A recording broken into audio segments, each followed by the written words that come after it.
Opposition Leader Sussan Ley denies Liberal Senator Jane Hume has been made a scapegoat for the coalition's thumping election defeat as she defends demoting several Conservative women from the cabinet. Political reporter Julia Bradley has more. Julia, what's been the reaction to the new leadership team?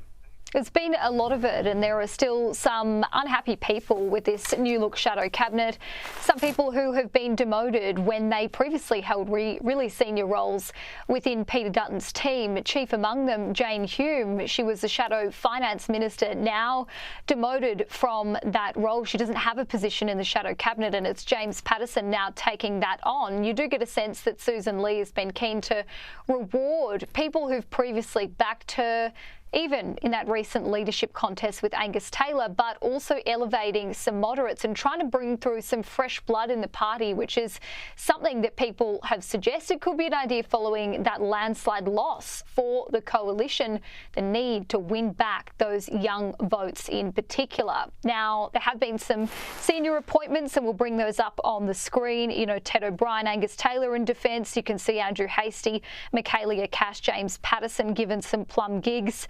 Also interesting to note, those MPs who are right now in the fight of their life as recounts are carried out in Goldstein and Bradfield, those Victorian and New South Wales seats, if they get in, they hold their roles, they will be rewarded for that.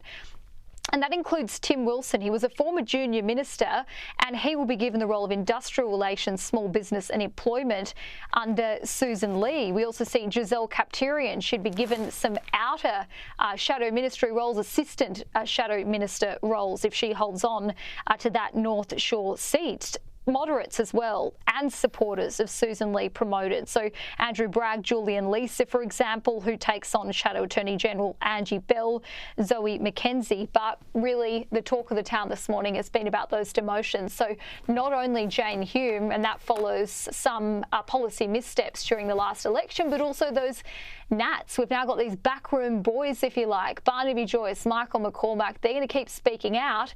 And the issue they're wanting to talk about is net zero. Here's some reaction. There are no scapegoats. Jane is a terrific and talented senator for Victoria, and of course remains that. The team that I announced yesterday includes new faces because we are bringing a fresh approach. It's a new term in Parliament, it's a new leader, and we are going to do things differently. But most importantly, Pete, every single member of that team has a role to play.